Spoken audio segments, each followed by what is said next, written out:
Well, we're back one more time, everybody. As I mentioned last week, welcome to another edition of the 19th Hole Podcast for Golfers.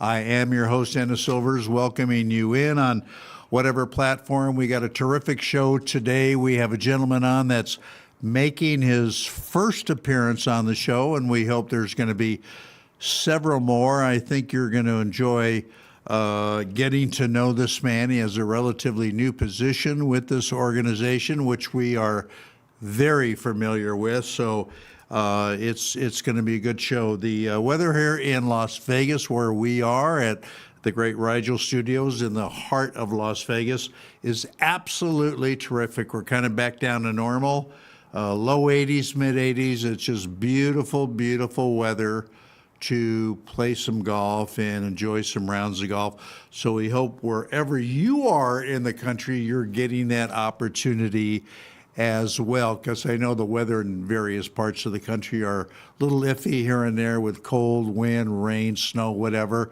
But we don't have that here in Las Vegas. We have absolutely great weather. And I don't know, maybe it's a prelude to the upcoming F1 race that we have in a couple of months here again, which is a whole other story. But anyway, let me kick things off and let me tell you about our first-time guest. His name, and I love his name, by the way, it's HUNKI Yoon, and we're going to talk to HUNKI about that. He is currently the executive director of the American Society of Golf Course Architects and the ASCGA Foundation, which we're going to talk to him about a little bit. He's an award-winning journalist and longtime staffer of the USGA. Prior to joining the USGA, he was a writer and editor for several golf publications. HUNKI becomes only the third executive director in its 77-year history. He has presented at a ton of ASCGA industry meetings. Let me turn that off. Sorry about that. It's my mom calling. And has developed friendships not only with golf course architects and designers, but also a lot of golf industry people. So that gives him a pretty good working knowledge of what he is facing in his new position. Anyway, right now, let's bring HUNKI up and welcome him onto the show. Thanks for taking time out, my friend, and coming on the show. And I've got to ask you this, though. You must get some, not criticism, but you must get some mentions about your name, because I love it. I love it. Thank you for that. Yeah, good. Well, I'm glad you do, because, thanks for having me on. I really appreciate it, first of all. My pleasure. What I say, there's a couple of things I like to say when people mention my name. There are things like, hey, it is really my name, and I have the ID to prove it, and or saying something like,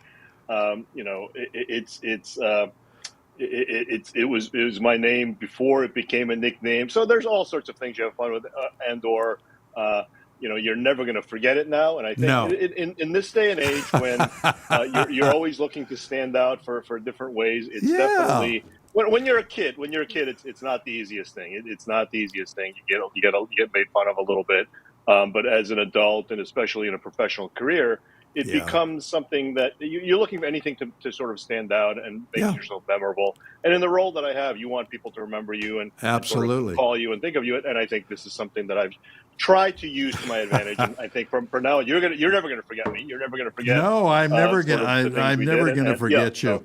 When you look up the definition of hunky, they're gonna direct you to the word hunk.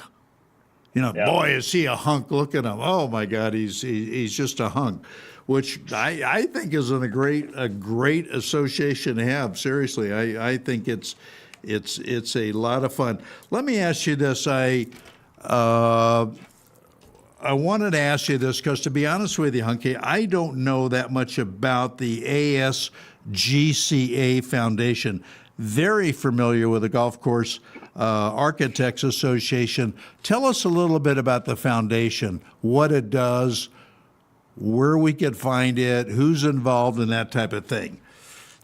Yeah. So the foundation is a 501c3. It's an extension of ASGCA. And when I took the job, I think there was a desire on the part of the leadership of ASGCA and the ASGCA Foundation to try to do more with the foundation. We certainly want to raise money to help the golf industry. And actually, in fact, I had a breakfast this morning with the incoming president of the foundation. So the foundation has a board of 9 members, many of which are ASGCA members, past presidents, leaders, people who've been around a long time. And Tom Marzoff, who's with Tom Fazio Group, is past president of ASGCA and is the incoming president. So we were looking at trying to make a little bit of a plan, a strategic plan to try to figure out exactly how we go about identifying the causes that we support and sort of outreach to the golf community to say, hey, this is what we'd like to do in order to help the industry, to help members, to help golf courses that are looking for design help, public courses, municipal golf courses. And when we come up with that plan, we want to be able to communicate that to as many people as possible to really identify and really hone in on the things we want to do. Because there are a lot of great causes out there. There's a lot of organizations doing a lot of good. The ASGCA Foundation needs to find our unique identity and our ability to help the golf industry with our unique talents. And skills. Absolutely. Very, very well put. You know, I've been lucky, Hunky. Over the years, I've gotten to know some golf course designers, some architects, and have been able to play golf with them.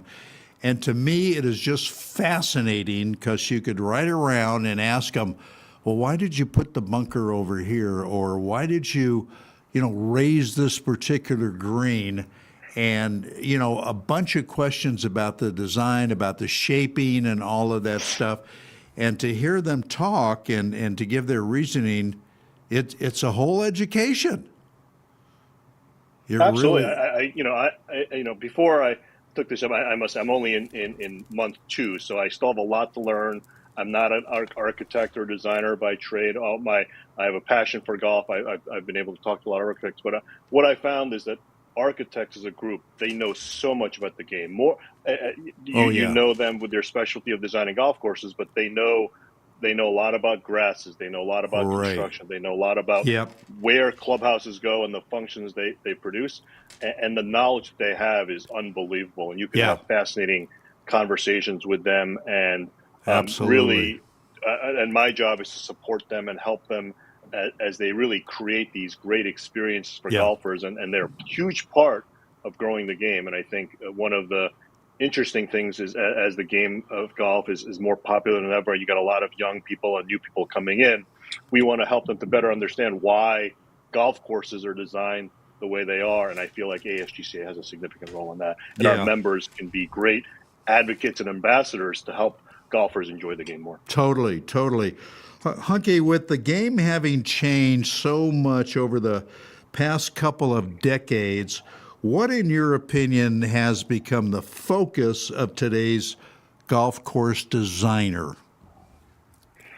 Well, I think that hasn't changed, which is to continue to create great golf playing experiences for golfers. But I think that definition has probably evolved over the years. I think back in the 80s and 90s, you were building a lot of golf courses that were associated with real estate. So I think aesthetics became very important for a lot of golf course developers and golfers, and that was what became associated with good golf courses. Now we sort of turn the page more toward playability or accessibility. You want to make sure that golfers of all levels and abilities have a chance to enjoy the game, while also making sure that it challenges the best players in the game. And that's why you see some of these great classic designs, the template holes, the golden age courses that are able to do both. And there's, I think, a great appreciation for these things. And I think a lot of golf courses that are being built or renovated today are just really good because you've learned a lot from the past 30, 40, 50 years and really provide great playing experiences for all. Totally. That brings me to a question I just thought of that I'd like to ask you. When an owner or a management company or whatever decides to kind of redo a golf course and, pick it up in this area or that area, do they go out and purposely search out and look for a designer that has done work similar to that in the past? That's a tough one because I think every relationship to architecture and golf overall is a relationship business, and I think every developer, owner, or management company is looking for something different. And I think a lot of cases it's sort of trying to match up your philosophy with what the architect or designer brings to the table. So it's hard for me to shore. So you've seen some cases where someone like Mike Kaiser is very comfortable working with a number of architects that sort of fit his vision for his retail golf philosophy. Whereas you see some other courses and clubs that have different designers or architects over the years working on depending on what is needed at the time. So there's hundreds of architects out there. We have 175 or so ASCGA members. All of them have, to be an ASCGA member, you have to meet certain standards and criteria for quality and expertise and experience. And so they can all do all the technical things and the creative things. I think at some point it's just a matter of how well someone works with another, because that's a significant part of any business relationship. Yeah, that's very, very true. HUNKI Yoon is our special guest today on 19th Hole Podcast for Golfers. HUNKI, what in your opinion is more important to players, the playability of a golf course or its condition? Okay. I'm dying to hear your answer. That's a tough one. So here's what I'm going to say. So prior to my current role, I did a lot of work with the USGA on what we call the golfer experience, the things that matter to golf courses and to golfers. And certainly rather than say either playability conditioning, I'm going to say the feature of the golf course. So the greens by far are the most important aspect of what presents a satisfying round for golfers. So if you have good greens that are challenging, are smooth, puttable, etc., that's what provides a memorable experience for most. And you can sort of, people will say, I want to come back to that golf course. And that takes a lot of different factors. I mean, that's playability, that's conditioning, that is sort of the challenge that you propose to provide to golfers. I mean, and whether it is the design, the agronomy, the maintenance, all these factors go into it. And to sort of say it's one or the other, it's I know you want an answer, but it's really tough to isolate one single factor. But I would say, but the one constant when it comes to any survey, any sort of study on experience and satisfaction is the greens. The greens are the heart. A.W. Tillinghast once said, the greens are the face of any golf hole. So it's the most memorable part, and you have to make sure that and architects and others spend a lot of time making sure the contours are just perfect, and they spend a lot of time making sure that the whether it's the bunker or water, it fits in perfectly with the green. I know the superintendents spend a lot of time and resources making sure the greens roll well, and it's all because it's so important to the golf experience. And whether you're in charge of designing or maintaining it, I mean that's really the most important thing. And you know this, you hear this all the time. You hear golfers say, well, the condition of the golf course, could have been better, but my God, those greens were awesome. So they are willing to forgive certain deficiencies in a golf course if the greens are superb. Would you agree with that? Correct. Yeah, I would agree with that. I mean, I think there's a lot of owners and operators out there who they are willing to prioritize the greens above a lot of other things if they have a limited amount of resources, which a lot of public golf courses and municipal golf courses do. So if I'm them, I would say if you've given the options, focus as much as possible on the greens. Yeah. Now, when you talk, speaking of owners, when you talk with owners and designers, how much talk is given to the placement of various types of hazards a particular project should have? because those are just as important as anything else. I think I imagine a lot. As I said, I'm not really all that aware or into the sort of the actual design elements and things like that. But I do know that in any conversations you have with architects and in these projects, hazards, because they are such important features, are they spend a lot of time talking about them. And I think one of the factors now is that making sure that these hazards come into play, and with the trend in golf with having a number of different tees based on skill level. Right. And one of the challenges, I suppose, is making sure these hazards come into play, regardless of which tee you play because you certainly don't want hazards to come into play for a certain type of golfer and not be a factor in another type of golfer. So I think that's one of the challenges that architects face, and the artfulness and the technology and the skills that they use. I mean, that's why you hire an architect, so that you're able to take this information right, exactly, that they possess and to be able to articulate it in a design that really provides as much enjoyment and much challenge for as many golfers as possible. Because it's easy to build a hole that's either very challenging or very playable. It's that mix and the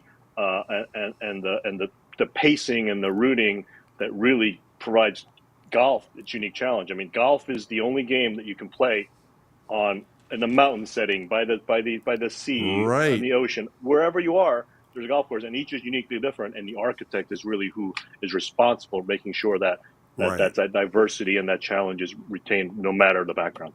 Speaking of that, Hunky, do you have a particular type of golf course that you enjoy playing more than another? A parkland golf course, something like we have out here in Las Vegas with a lot of cactus, that type of thing. Do you enjoy a certain or something with a lot of trees and that type of thing? Yeah, I've been fortunate enough in my life and career to have played a lot of links golf, and it is definitely my favorite type of golf. I the love ability links golf. to run the ball, use the ground as much as possible. In my mind, when you hit a ball and it lands somewhere, but the shot isn't over yet. You see where the ball goes, and it takes longer to figure out. And that sort of uncertainty is the ball. Where is the ball going to roll and end up? Where's it hopping to? Exactly. That's a fascinating aspect. That uncertainty is a fascinating aspect of golf, and a bounce here or there, while some people may see that as unlucky or a little bit arbitrary. To me, you're playing outside. You're playing with variances in weather, in climate, in conditions. A lot of things can happen. Golf is, as someone once said, golf is an outdoor game, and that means bringing in a lot of different variables. To me, that's one of the beauties of it, and to be able to use the ground, to me, is just fascinating. Not only for me, but I think it brings allows more people of different skill levels to be able to play the game and enjoy the game. I think links golf is great. We've got some wonderful links golf courses in the country, and if you have an opportunity to play some links golf, do it. It's different. You're going to enjoy it because it's a real challenge. Anyway, Hunky, stay right there. We're up against a break. We're going to take a short break, and when we do come back, we will talk with our special guest, Hunky Yoon, and we're going to learn more about his position and some golf course design. Stay there. We are back right after this.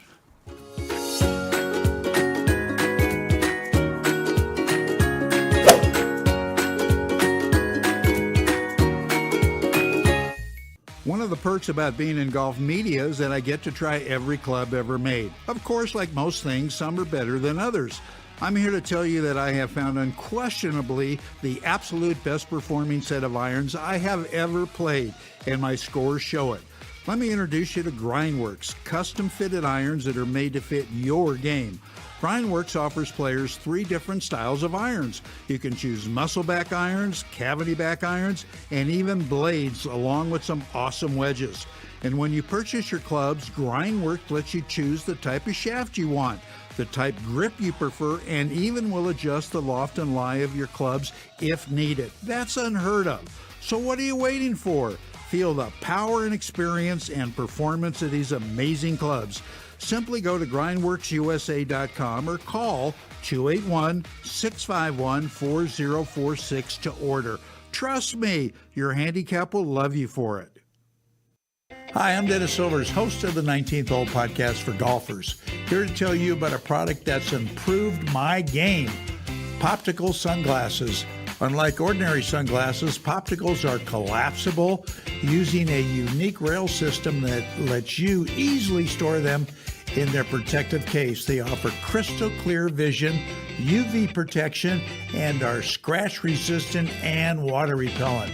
Poptical's golf-specific lenses feature purple and violet tints that reduce the grain saturation of golf courses and unleash the golfer's ability to distinguish between green gradients to identify course contours and variations on every shot, even grain patterns on the greens. Admittedly, they look great on and off the course. Plus, Popticals come with a 2-year warranty, a 30-day return policy, and make the perfect gift for the golfer in your life.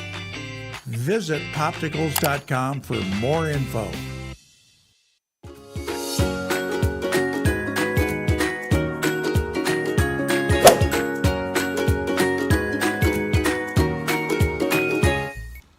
All right, we are back, everybody, with more of the 19th Hole Podcast for golfers. I'm your host, Dennis Silvers, having a great conversation with HUNKI Yoon, the relatively new executive director of the American Society of Golf Course Architects. And HUNKI, is there any advantage in your mind to customizing an irrigation system for a golf course or not?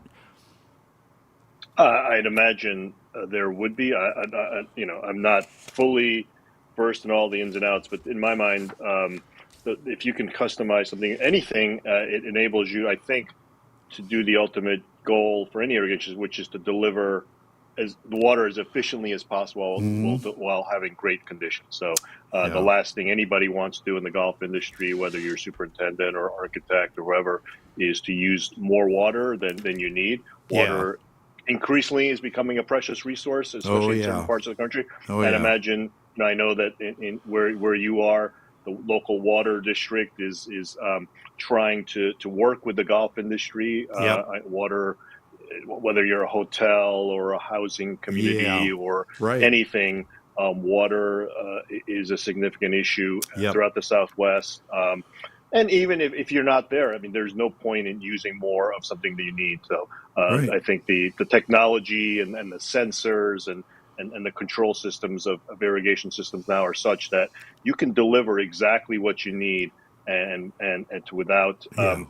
still deliver, which is the ultimate goal of any golf course, which is to have a great course that people can enjoy. But if you can do it as a business owner for less, if you spend money on water, if you do it for less, isn't that the ultimate goal for any business? Yeah, especially here, like you say, and it's just a huge expense for most businesses, hotels, golf courses particularly. So the more efficient they could become, and it is amazing what irrigation systems could do today as far as the timing mechanisms, and it really is incredible if you would get a chance to see these things work up close and personal, so to speak. Are today's environmental concerns throwing a lot of roadblocks in your way in working with golf course designers and stuff? So environmental concerns are a little tricky because they're so localized. So one county's regulations or one state's may be different from something else. So I think the one thing that our architects, our members have been able to do is they're well versed in sort of understanding what the concerns and requirements in certain areas were, and they have techniques and ways to overcome those and really satisfy them. It may take a little more time in certain cases, whether you need to get permitting, whether we need to navigate wetlands or anything else, or protected species. But the designers and the architects and the members are so good at that they can come up with creative solutions for a lot of these things. What percentage of time do you talk with or work with the owner of a piece of property as opposed to the course architect?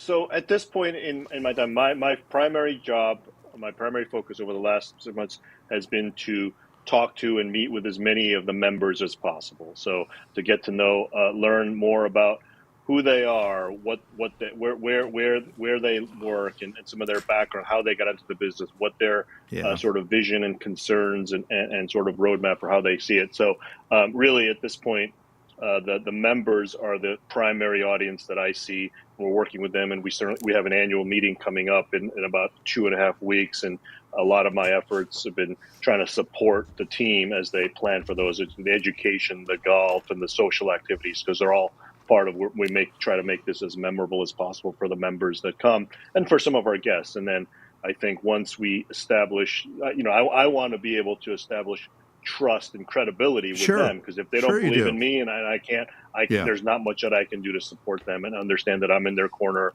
and I believe in everything they do. I want to create opportunities for them and create avenues for them to grow and to thrive. And so once we do that, I think we'll maybe better understand what owners and developers are looking for in architects and try to help sort of support from behind the scenes how we can do that. Right. Yeah, exactly. What are some of the considerations taken into account when building a golf course dependent on its region within the country? Obviously, you have different types of weather all through the country. Out here, it's hot. We don't get a lot of rain, as you know, in southern Nevada. So obviously, that's got to be a huge factor when designing a golf course, as opposed to something, back east where they do get a lot of rain. So how do you advise or talk to the designer or the owner in that sense? Well, obviously, the architects are the experts in this area, and I don't really have much to add to that. I'll just sort of talk about from where I sort of a big picture point of view, which is to say that one trend that I'm seeing is sort of the type of grass, especially in what's known as the transition zone, which is sort of the mid-Atlantic down to maybe say Atlanta, where a lot of courses previously had been using, for example, bent greens because they were seen as back to the point of greens, they were seen as better grasses for greens. But I think what you see is a lot of projects. And Pinehurst #2 being the great example of, as the first U.S. Open played on Bermuda greens, you can sort of see that Bermuda greens, which obviously are more heat resistant, require less water, they're seen as really good surfaces, and a lot of courses are transitioning from these bent grasses to Bermuda grasses, and I think architects are sort of make some of those recommendations and could potentially guide courses as they make some of these changes. Now they say in industry, some industry people say that the condition of a golf course generally is dependent on the amount of people you have in a maintenance crew, with where there's no fear of how much is being charged for water. How much equipment do you have? And do you agree with that? Obviously, if you have a lot of equipment, you have the personnel, you're going to get a pretty damn good looking golf course all the time, right?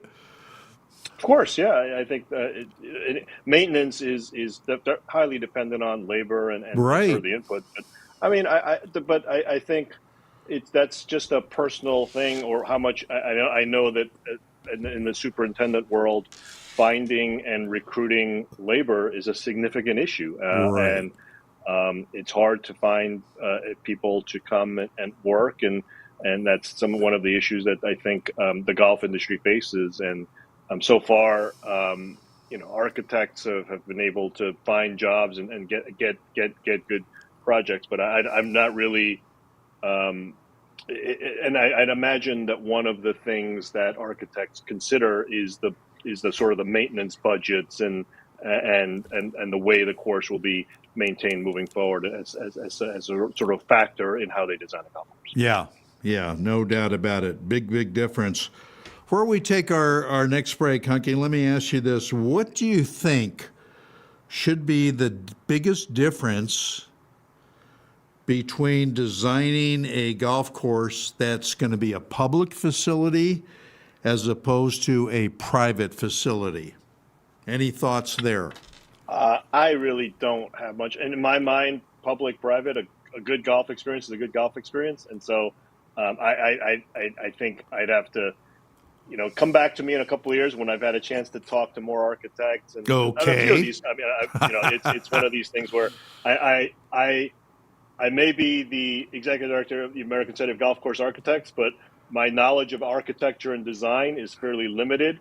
Yeah. Maybe in a few years after I've had a chance to speak to more and learn more, I'll give you a more definitive response. But at this point, a lot of these things are, I'm speaking as just a neophyte, someone who's sort of observed. And I get that. And so apologies if I can't provide some definitive responses. I'm just giving what I'm providing to you is a lot of opinion and speculation, and I'd love to be more definitive, but at this point, it's hard for me to say. No, I get it, and you're doing fine. No problems. All right, Hunky, stay there. We're up against a hard break. We're going to take another short one, and when we do come back, and we promise to return, we will have more with Hunky. And stay with us. Back right after this.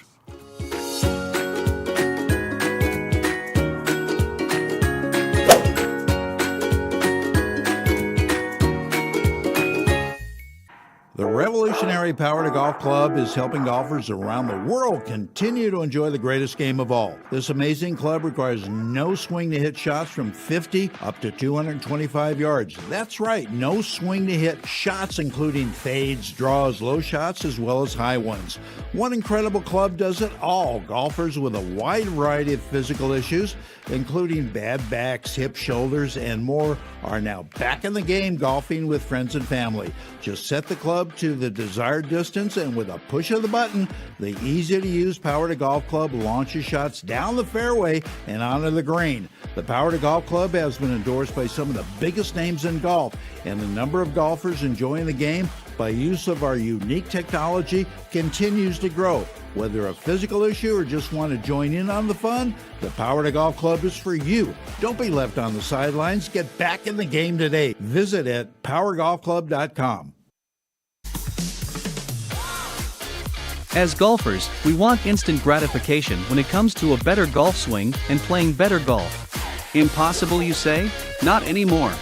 Golf Boost Artificial Intelligence, AI, has developed and patented the most advanced swing analysis technology in golf. Simply, the algorithms detect your body position and then analyze your golf swing using their artificial intelligence technology. The AI captures all the relevant data from your swing video and then presents you a personalized lesson. Golf Boost AI is the ultimate swing analysis and virtual instruction system for golfers of all ages and abilities. This sophisticated software takes into consideration your height and build, playing level, and returns the ideal solution for your swing. Bottom line, Golf Boost AI is an incredibly convenient and cost-effective tool for golfers to improve their swing. Go to golfboost.com and check it out. The app is free to download and try. Visit golfboost.com today.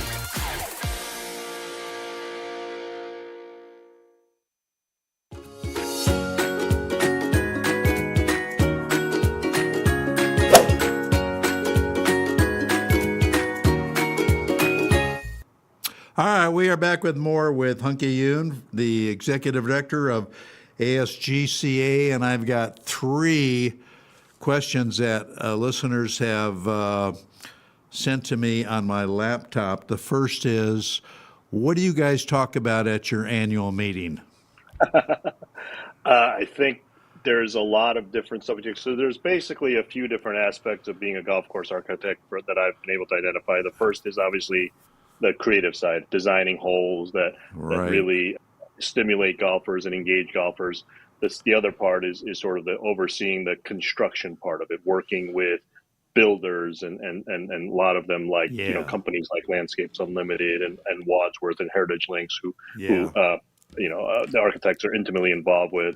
And then there's the sort of the business side of it. A lot of architects are business owners, so they need to sort of be able to manage the books and things like that. So we try to sort of mix to providing sort of benefits for the members to provide information that helps them in all three areas. But obviously, the most interesting part are design things. So, for example, in our upcoming annual meeting, we'll have a series of discussions about Alistair McKenzie, who obviously made a huge impact on golf, a really significant name.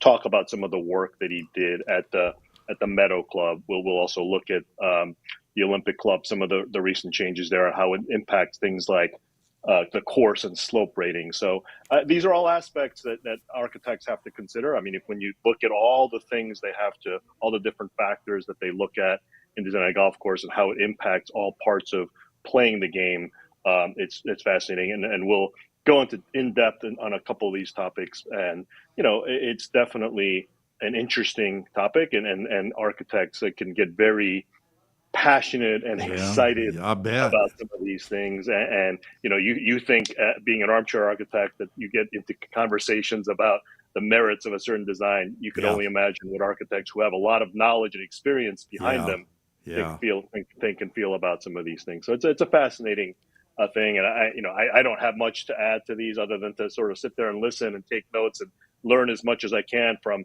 some of these names like Robert Trent Jones Jr. and Tom Marzoff, who've created. I mean, when someone has designed, or Mike Hurdson, a U.S. Open golf course and is talking about that, you better believe you're listening and paying attention to what's going on. Oh yeah, definitely. It's got to be interesting. Where is the meeting going to be held? It's going to be in San Francisco this year, so we try to move it around. Awesome! So yeah. So what we do is that we have a new president every year, and this year the president is Brian Costello, who lives and works in Northern California. We try to have the meeting near his home or her home, so that their friends and family can help us celebrate and to be able to kick off their presidency year. Okay, so why don't you come out to Las Vegas one year? We will try that. I think that's a great Yeah, no, there are certain parts of the country that we'd like to go to, and certainly that's one of them. So everybody likes coming out here. We got some damn good golf courses out here, Hunky. I do know that. Yes. Yeah. We'll keep that in mind. We'll put that on the list. Put that on the list. We may see you there in a couple of years. I would love that. I'd be more than happy to unofficially help host that for you. That would be great. That would be awesome. Second question that was sent to me to ask you is, how much faith, Hunky, do you have in course raters? Somebody comes out and rates a golf course. There's a lot of discussion back and forth about this, I know. Yeah, I have no official stance on this, but what I will say is that I think there's a lot of different philosophies when it comes to rating, but in my mind, it feels like math and statistics being what it is, the more people you can get to rate a golf course, and probably the better off you are to make sure that some of those outliers are, like having a gymnastics judge, having the high and low scores be discounted. It feels like having a good number of ratings and, to make it as equitable as possible. I mean, it's tough because you have a different number of raters seeing different courses, and especially if they're able to maybe separate the wave they played versus the quality of the course, because in my mind, I don't know how many people can really say if they played poorly, does that reflect on the golf course? I would imagine that the best courses, it really doesn't matter, but there'd be some cases where that sort of subjective nature is part of that rating. I imagine there's no perfect way to rate a golf course, and the whole rating thing is a tough subject, but it does provide good stimulation and conversation. Yeah, and absolutely. It is great for a lot of people. Yeah. It has its place, but I think that architects, I imagine that they sort of take everything with a little bit of a grain of salt. Yeah, no, absolutely. You're right, because somebody plays well. They go, I love this golf course. I can't wait to come back and tee it up again. Mm-hmm. If they play like hell, they're going, I don't know if I want to come back here so soon. They haven't had a great experience, but that's not on the golf course. it's the old saying, it's not the arrow, it's the Indian. You know what I mean? And that is very, very true. Last question that somebody sent in to ask Hunky, what is the difference in his mind between a golf course designer and a golf course architect? That's a good one. Well, I imagine that the designer, just from the very definition of the word, designer sort of draws up the golf course. And my sense is that we have very specific terms that we use, technical terms. So I'm going to preface it by saying I could be completely wrong on this, and my opinion could be changed. But I imagine that as I said previously, the designer designs the holes, whether on a computer or by hand, and in many cases, and the architect does the whole thing where Right. They're out in the field, they're in some cases shaping holes themselves, or really seeing the course to its completion. And to me, that's the difference. That's how I look at it. I reserve the right to say I could be completely wrong, and the more I learn about it, the better. But I think we are the American side of golf course architects because we do all these things. Right. And there are some firms that have folks who specialize in these things. Some of the larger firms, they have Right. people that are just designing. There are some that are out in the field, and so there's what I'm learning is that there are so many different elements to taking a course from conception to completion. Right. And there are so many different ways to do it, different permutations, different ways to get involved. Some people say, okay, well, here's the plan. Let's take it exactly on the course, exactly the grade. Others, they have sort of a conceptual idea in their mind. Yep. Well, here's the tee, Yeah. here's the green, and they're out there and they're playing around with the bulldozer and saying, okay, well, that looks good. And then they put it in. And then, invariably what happens in the field is that you may get some rain, or you may get something that sort of washes things out. And the architects have technology where after they do it, they map things out so they can restore things. So there's a reason golf courses take so long to complete from start to finish, years in some cases, in many cases, so many regulations, so many hurdles, financing, right.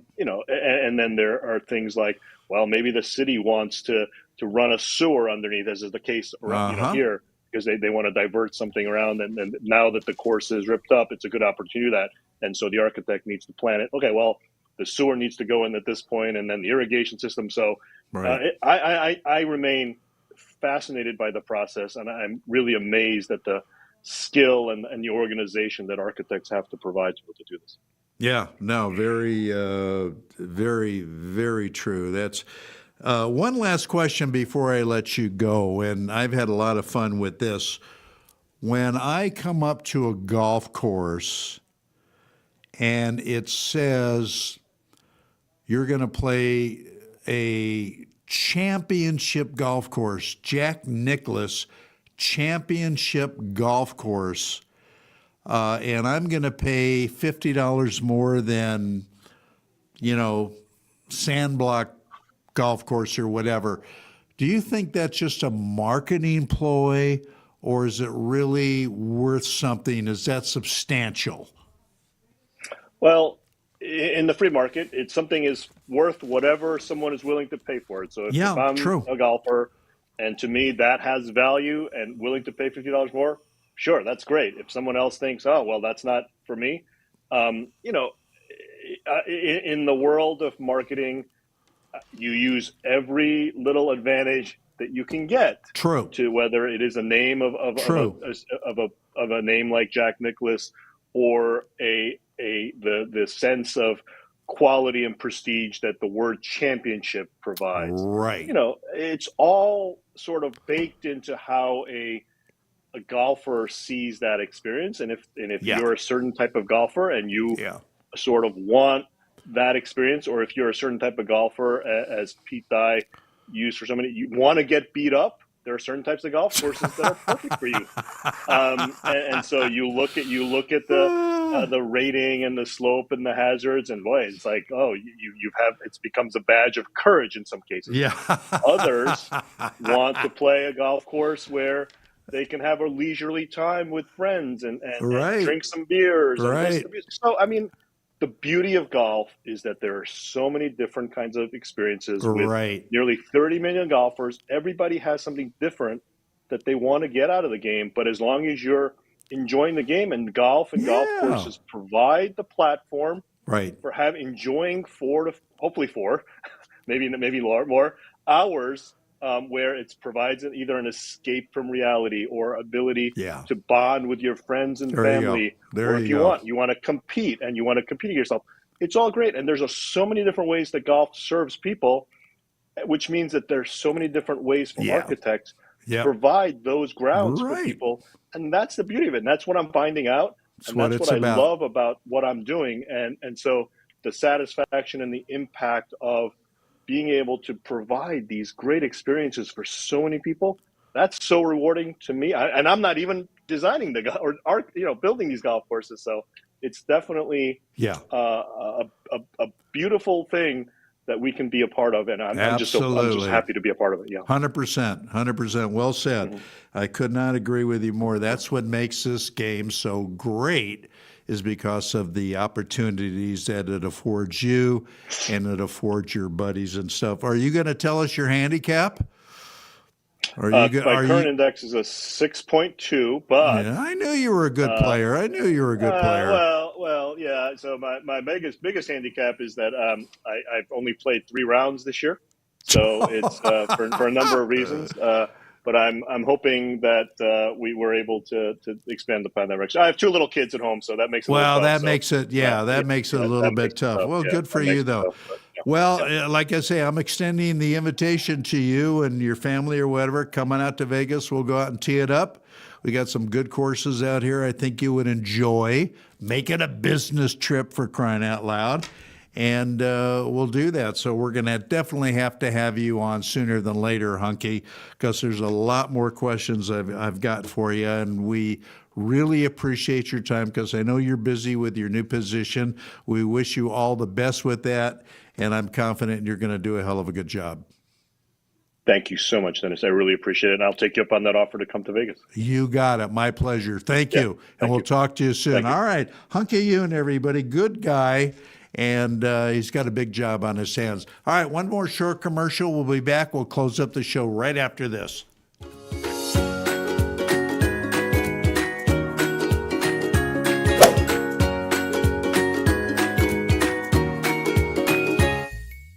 Hi, I'm Dennis Silvers, but I'm not here today to talk to you about golf. I'm here to talk to you about America's favorite pastime, baseball. America's pastime is back and better than ever with a twist you won't believe. Introducing Old Timers Day, a movie coming soon to theaters near you. It is a story detailing the greatest baseball game of all time. 2 teams, one chosen by God, one chosen by Satan, with the greatest players of all time, living and deceased, playing alongside each other to determine the fate of mankind. This book, world tour, and movie will help unify the millions of baseball fans around the country and help satisfy the millions of people that have faith and compassion for their fellow man. Who will win this epic game? You'll have to watch to find out. Expect an unforgettable experience that will touch your heart and soul. The Good Old Boys is brought to you by the Celestial Baseball Association, who are hitting home runs for God. Old Timers Day, where the spirit of baseball meets the power of faith. Don't miss it. Order your copy today at dpztechnology.com/store. Get this, use promo code OTD20 for an amazing 20% off. Carter Bonus of Spectrum Golf not slowing down. His 3rd year at the PGA Show, and the cameras are still following him. This time, Whistle Sports Media and Entertainment and Fox 35's morning show in Orlando, Florida.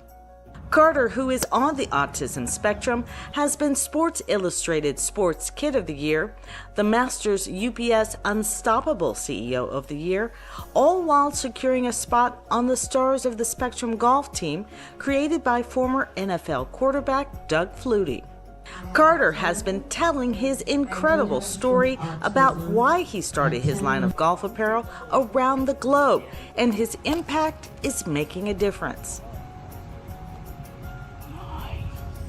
I know that some stuff seems hard and that it's impossible, but one of my favorite quotes is, "It seems impossible until it's done."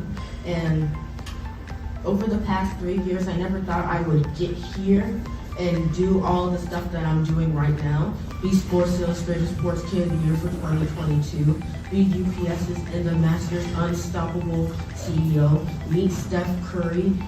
Meet all of these good people. Meet Ernie Els, Alex Cheka. Meet all, and be speaking in schools and in front of all of you good people. And everyone that I've spoken to before. I never thought I would do any of this. When I was little, I thought I would be nothing. But now I'm actually here, and I am successful, and I am happy, and I am thriving, and I'm saying if I can do it, you guys can do it. Carter, who loves playing golf, designed his own logo and put it on the softest material he could find because he has a skin sensitivity. So it not only looks good, but feels good too. He offers hats, belts, shirts, pants, and more. For more information, go to carterspectrumgolf.com.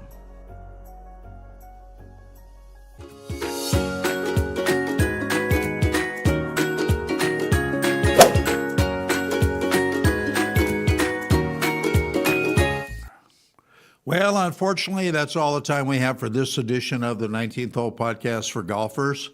For HUNKI Yoon, I'm Dennis Silvers, wishing you fairways and greens. Keep it in the short stuff. Get out and play some golf. We'll be back same time, same place next week with another great show, so we'll see you back then. So long, everybody.